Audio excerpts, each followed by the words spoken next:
libération de la France commence, pour autant, l'armée allemande ne bat pas en retraite. La résistance allemande sera féroce durant la bataille de Normandie qui se déroule du 6 juin au 25 août 1944. Ce sont 4 jeunes porte-drapeaux qui se sont succédés pour la lecture du message de l'Union fédérale des associations d'anciens combattants.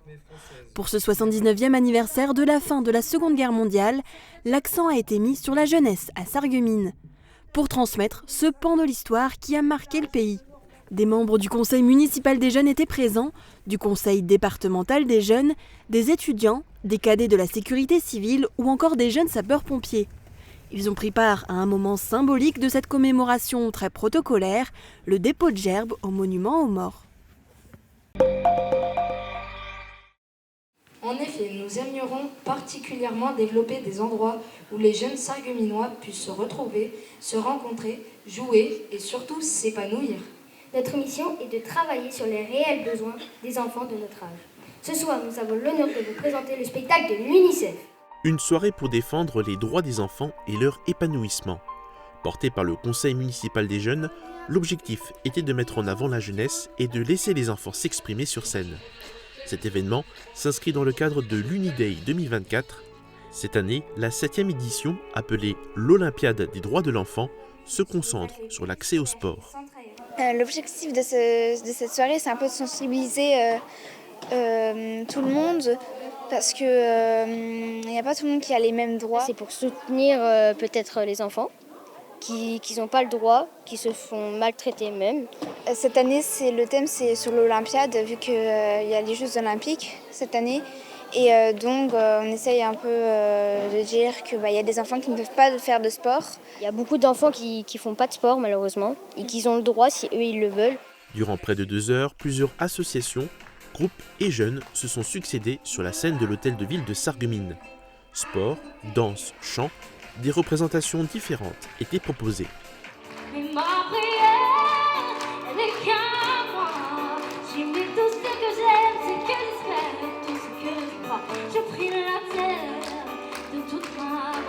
Ce rendez-vous était organisé par la ville en partenariat avec l'UNICEF, créateur de l'Uniday. Une jeune ambassadrice du secteur était présente. Ça fait du bien parce qu'on se dit qu'on ne travaille pas pour rien, qu'on n'est pas impliqué pour rien et que le travail qu'on fait, en fait, il paye et que la sensibilisation qu'on mène au quotidien, au final, elle a des résultats et c'est vrai que c'est super satisfaisant de voir autant de gens participer. Dans le public, les parents et les partenaires sont venus soutenir les jeunes artistes en herbe.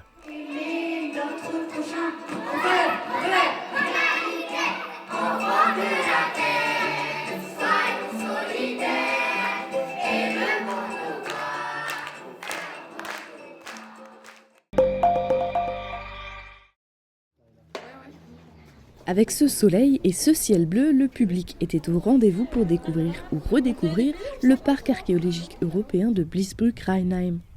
Hier, c'était la journée de la Moselle et à cette occasion, de nombreux sites historiques du département étaient ouverts gratuitement au public.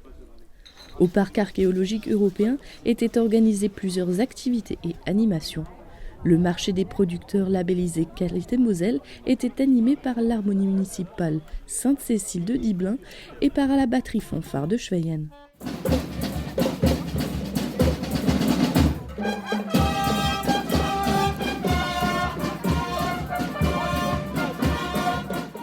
Le public a aussi pu découvrir la fabrication du pain comme à l'époque romaine. Des visites guidées de la ville, de la tombe de la princesse de Rheinheim ou encore des thermes gallo-romains étaient organisés. Alors pour les plus petits, je vais vous dire que ça s'appelle les latrines. Ça vous dit quoi, les latrines? Qu'est-ce que c'était que les latrines? Ça s'appelle plus comme ça. Ce sont les toilettes. Ah oui, on va à la piscine, on trouve des vestiaires, des toilettes. Et donc ici, vous aviez les toilettes publiques, les latrines. L'exposition photographique La Ligne Claire et l'exposition temporaire Aux origines des jeux étaient également à découvrir. Le Simserhof s'ouvre à un public familial. C'est le but de la 3e édition de l'événement Balade et découverte de la communauté de communes du Pays de Bitche. Sur la place centrale, de nombreuses animations étaient proposées avec un accent mis sur la jeunesse. Des visites de l'intérieur de l'ouvrage étaient proposées avec les guides de l'association Les Amis du Simserhof. Le point d'orgue de la journée du 8 mai était la balade gourmande. Près de 200 personnes ont pris le départ d'un parcours de 6 km sur une partie du sentier d'excellence autour des blocs de combat. Plusieurs haltes pour déguster des produits de restaurateurs et producteurs locaux étaient mises en place. On a bien mangé, on a un petit peu marché quand même, un tout petit peu, mais surtout très bien mangé. C'était la première fois, je pense que pour l'ensemble, qu'on venait sur place, donc très intéressant, des beaux chemins et surtout, on va dire, un patrimoine historique énorme et très intéressant. 7 groupes se sont succédés, ils étaient accompagnés chacun par un guide du club vosgien et certains n'auront pas laissé les marcheurs indifférents.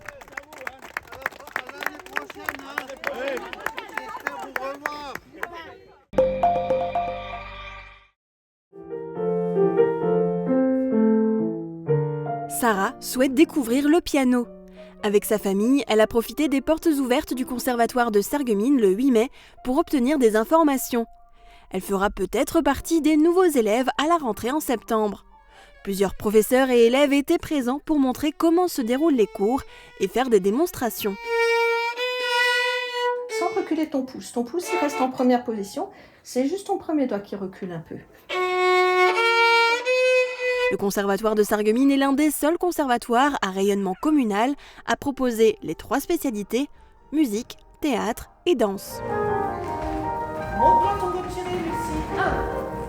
Il accueille cette année 542 élèves. Les inscriptions sont déjà ouvertes pour la prochaine rentrée.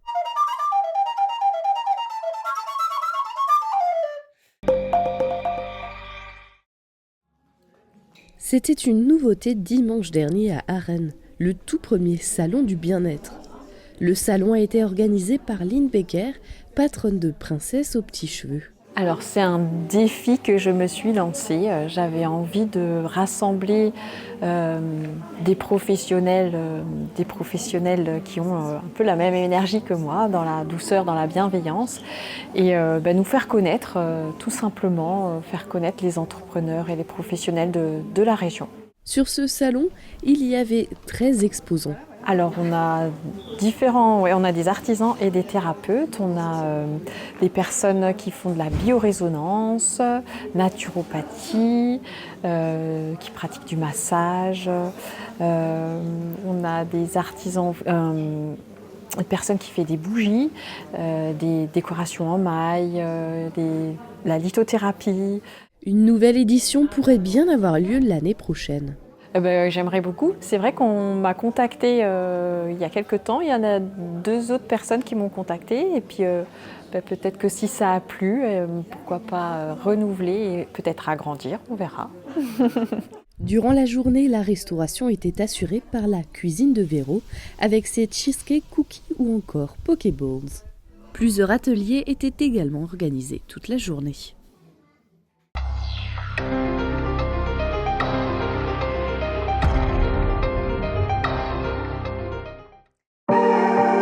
La rénovation de vos façades avec Modern Habitat allie esthétique et une résistance garantie à toutes les intempéries.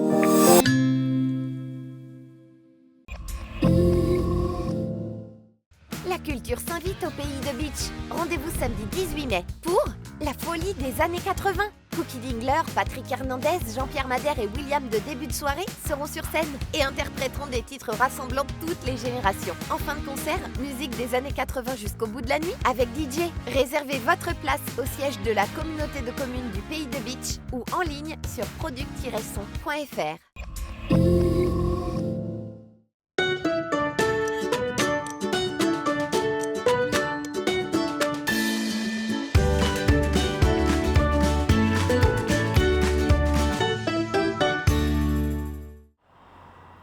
Bonjour à toutes et à tous, je suis ravie de vous retrouver pour cette nouvelle émission en immersion. Aujourd'hui, on va découvrir ensemble le métier de restaurateur et pour cela, je vais suivre Léon Plisac dans la préparation de son service du midi. Mais ce n'est pas dans son établissement qu'on va démarrer cette journée, on va tout de suite le rejoindre, suivez-moi.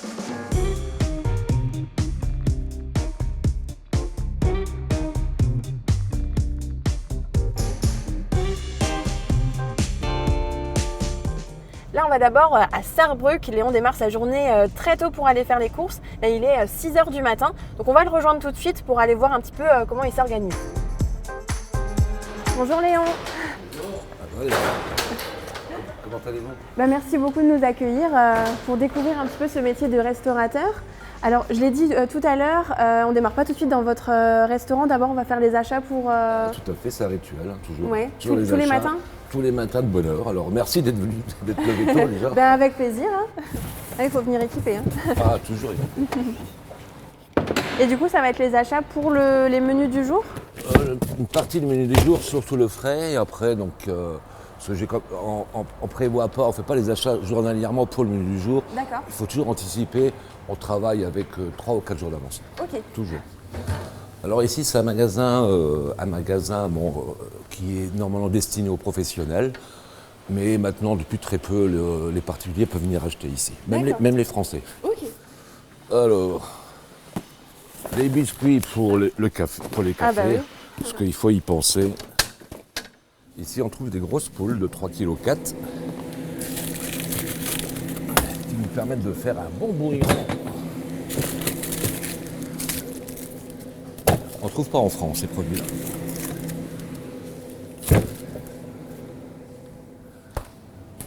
Bonjour, comment ça va? Bien, et chez vous, j'espère que ça va bien. En début de semaine.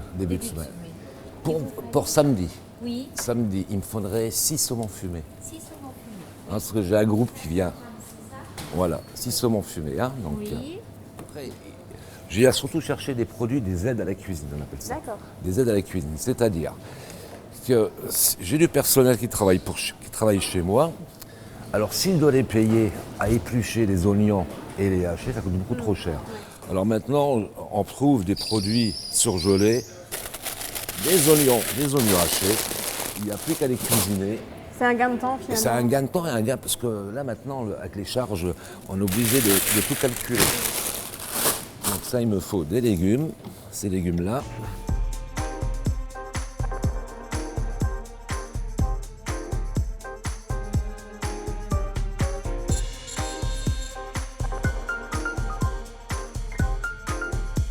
Au menu aujourd'hui, j'ai du poulet curry, à suprême de curry, avec des pommes de terre rissolées, ce qu'on a déjà, et une petite ratatouille. Donc il va falloir les légumes pour la ratatouille.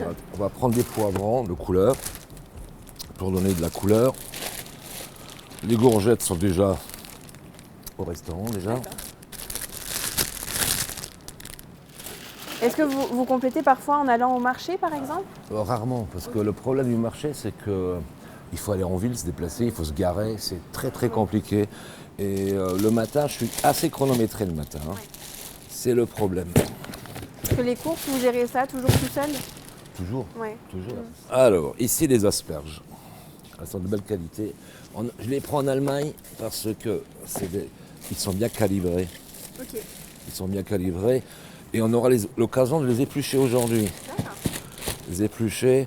Et la cuisson, non, parce que je les cuis, je préfère les éplucher et les mettre de côté. Alors là, qu'est-ce qui me manque? Il me manque juste des concombres. Zweimal, dreimal, eines. Ok. Donc là, maintenant, on a fini dans ce magasin. On continue dans un autre, c'est ça? Voilà, j'ai chargé la voiture et après, on va aller dans un autre.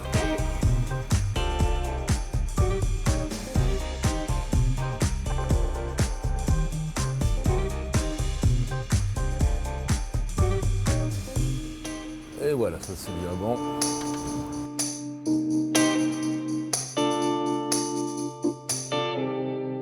Et vous avez toujours votre liste de courses en tête? Toujours. Toutes les recettes sont en tête, je note jamais rien. Alors des fois j'oublie, hein. Ça je reconnais que des fois je fais des oublis. Hein, donc, c'est généralement les mêmes achats que vous faites En général, donc bon là il faut que je prévois bientôt je prévois bientôt les tomates mozzarella, donc il faut que je prenne du vinaigre balsamique blanc. Parce que beaucoup mettent du vinaigre de balsamique noir, mais je préfère le blanc, donc le condiment, ça faut que j'en prenne.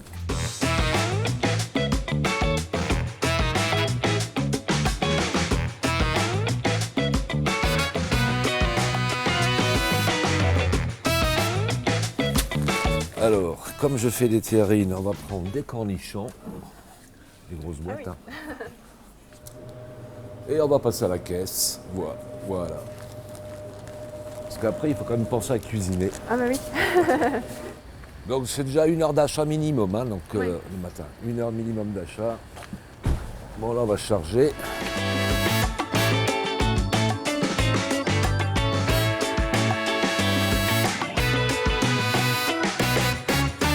Donc là maintenant c'est tout bon, direction le restaurant. Le restaurant pour décharger tout ça.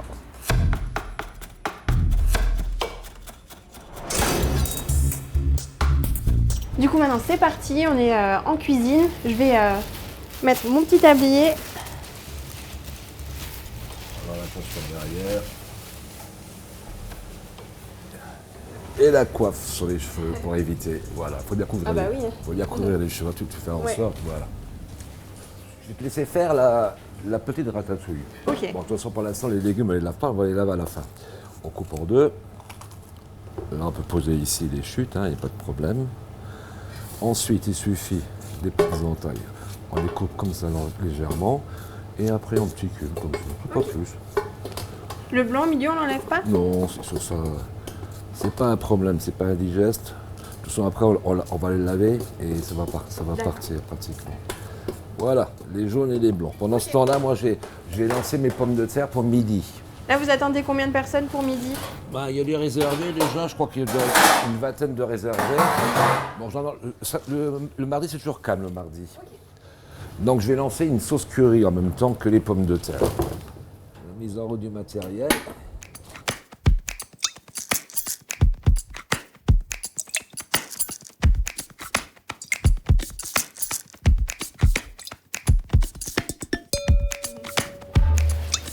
Et je me suis toujours demandé comment on fait pour anticiper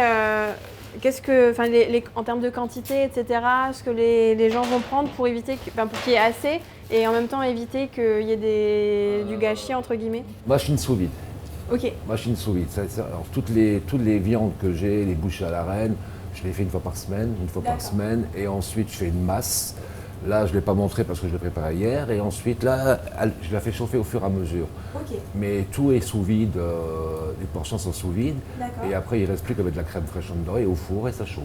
Okay. Mais rien n'est jeté.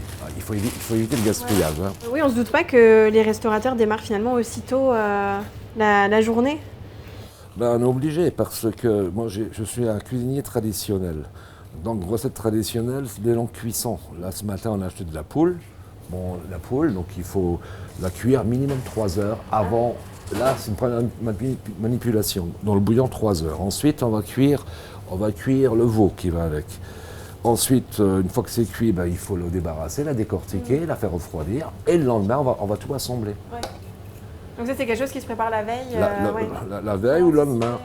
Les bouvet spätzle, j'en fais par exemple 30 kilos par semaine. Ah oui. Donc je prépare une seule fois pour la semaine. D'accord. Et après on les met sous vide. Il faut être passionné. Là actuellement les mentalités ont changé, il faut le dire, ça a changé les mentalités. Je vois beaucoup de vidéos sur TikTok, la galère, c'est trop les coupures. Après c'est vrai que le Covid a fait perdre beaucoup de choses. Mais dans la restauration, les gens peu qualifiés peuvent y travailler. Ils peuvent y travailler et apprendre rapidement. Sauf que c'est rare, c'est pas souvent le cas. Oui, il y a beaucoup de contraintes en horaire, etc. Voilà, moi j'ai résolu le problème, c'est-à-dire que je travaille plus le soir. Oui. D'ailleurs, j'ai jamais aimé travailler le soir. Donc c'est pas mon truc, le travailler le soir. Je l'ai fait, mais c'est pas très. J'aime pas. Alors, donc j'ai restreint les soirées et maintenant je travaille uniquement sur réservation. Okay. Uniquement. Donc je crois que l'année dernière, on a travaillé 2 soirées. D'accord. Pour des groupes. Et ça fait combien de temps que vous avez ce restaurant-là? J'ai pris le restaurant en 2016 ici, donc j'ai ouvert en octobre. Donc j'ai racheté le fonds de commerce à l'ancien propriétaire et j'ai commencé à le gérer. Okay. Donc, et vous aviez déjà une grosse expérience avant? De la restauration? Oui. Ah, bien sûr. D'abord, j'ai commencé par l'école hôtelière, donc à l'âge de 13 ans, 17 ans. Donc, j'ai fait l'école hôtelière de Metz. Après, j'ai passé mon CAP. J'ai travaillé après, donc d'abord au Luxembourg. Ensuite, j'ai travaillé donc, au centre thermal Amnéville. Et après, nous, les jeunes, on était obligés d'aller faire le service militaire. Alors, au début, je voulais faire que mon service militaire. Donc, j'ai fait un engagement et résilié mon engagement. Mais 2 mois après, j'étais déjà en mer, j'étais à Madère déjà. Donc, un jeune de 18 ans qui part déjà à Madère, c'est pas mal. Après, donc, j'ai fait la Marine nationale, j'ai refait les écoles de cuisinier à Rochefort. Et j'ai eu la chance pendant 8 ans d'être pratiquement embarqué toujours pendant 8 ans. Et vous étiez ensuite sur des bateaux de croisière, c'est ça? Ensuite, je suis revenu en France. J'ai travaillé, après mes 8 ans d'armée, j'ai fait une incursion au Luxembourg comme chef de cuisine, d'abord au Parlement européen comme cuisinier. Et très rapidement, on m'a débauché. J'ai travaillé donc, comme chef de cuisine à l'aéroport de Luxembourg. D'accord. Là, j'ai fait 3 ans comme chef de cuisine. Donc, je m'occupais de tous les repas des passagers qui transitaient. Là, j'ai arrêté la cuisine. J'ai commencé à gérer donc, les centres de profit.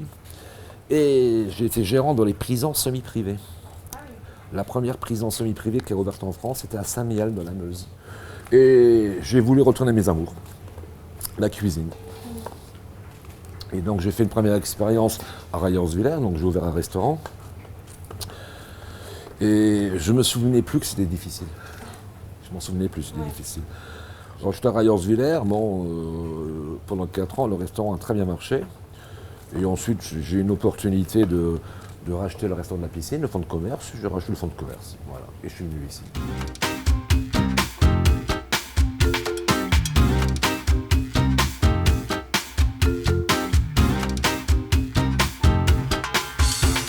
Donc ça, c'est la sauce curry, c'est ça? Sauce curry, ouais.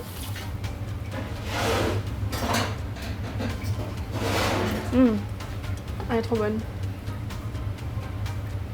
Ah ouais. C'est bien relevé en plus, hein. Ah bah il faut. Ouais.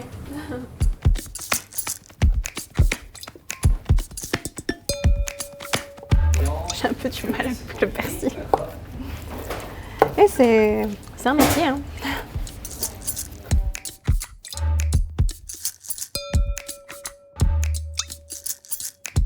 On retire le cul de l'asperge, ça c'est... Pourquoi on le retire? Je ne sais pas. Mon chef, quand j'étais gamin, m'a dit retire, coupe toujours. Alors depuis, je fais la même chose qu'il m'a appris. Alors ça, je vais te laisser faire. Ensuite, moi je suis droitier, alors maintenant, on va voir si alors il faut aller doucement. Okay. Bien suivre, prendre le temps qu'il faut pour les éplucher. Jusqu'à ce que ça soit bien blanc, c'est ça? Non, on retire une couche, voilà. Ensuite, on tourne l'asperge au fur et à mesure. Et une fois qu'on est arrivé ici, on n'est pas obligé d'aller jusqu'ici, il faut aller, parce que ça se monte, là, c'est tendre. Hein. Voilà, je vais te laisser faire. Pendant ce temps-là, moi, je vais couper des culs, là.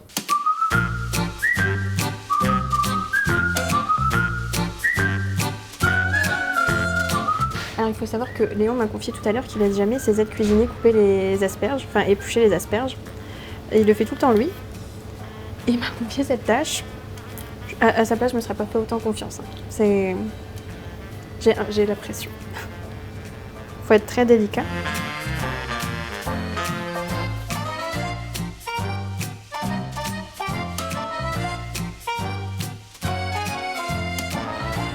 Donc là, il y a tout qui est prêt, il n'y a plus qu'à attendre les clients et ça va démarrer. Il n'y a pas de surprise, tout est prêt. Bon, après, on va faire 30 clients, un peu, entre 30 et 35 clients. Ouais.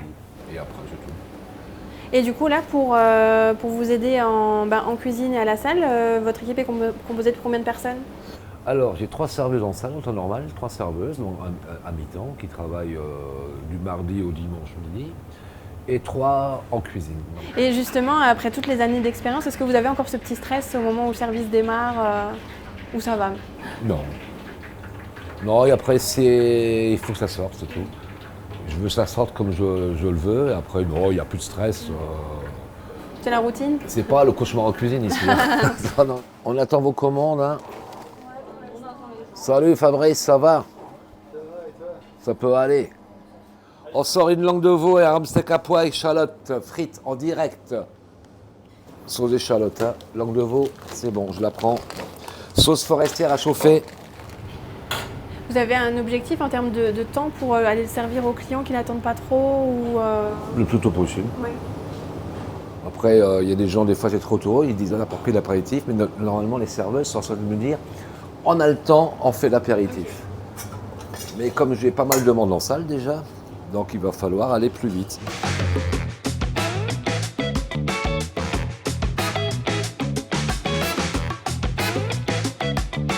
Alors, j'ai une autre commande qui arrive, on sort les asperges.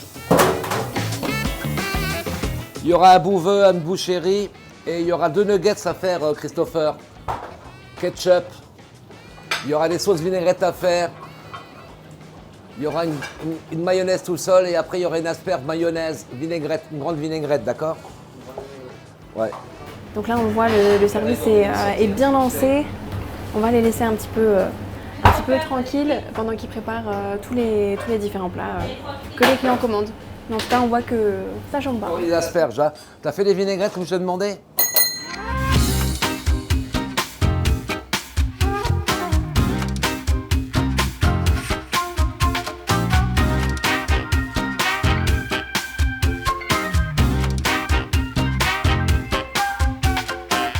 Voilà, maintenant c'est la fin du service. On a vu, c'est un rythme effréné pendant plus d'1 heure. Et puis vous vous arrêtez pas, on vous a suivi depuis 6 heures ce matin.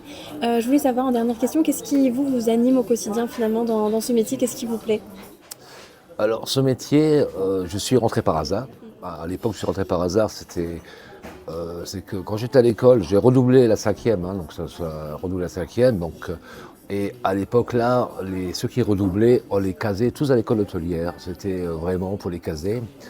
Et sinon, on devenait informaticien. Alors je me suis retrouvé, après j'avais vu la publicité à la télévision chez Léon les pâtes au beurre. Et ça m'a donné une petite idée. Je suis rentré dans la cuisine et après avec ce métier-là, donc ça n'a pas été simple, ça n'a pas été facile. Avec ce métier-là, j'ai fait beaucoup de choses. J'ai eu une carrière très enrichissante, hein, tour du monde, voyage, les passagers, les croisiéristes, ainsi de suite. Et après, ça reste une passion. Là, je suis à la retraite. J'ai envie de continuer le midi, uniquement le midi, parce que j'aime bien ce que je fais. Et après, ça reste une passion, c'est tout. Mais ça s'est vu, ça s'est ressenti en tout cas tout au long de la matinée avec vous. Merci beaucoup de nous avoir accueillis pour faire découvrir les coulisses de votre métier. C'était un plaisir. Et voilà, après avoir passé la matinée en cuisine, il est temps pour moi de passer à table et de goûter notamment les petits légumes que j'ai préparés tout à l'heure avec Léon. Donc voilà, je vous remercie d'avoir suivi cette émission avec moi. Très bon appétit et à très bientôt.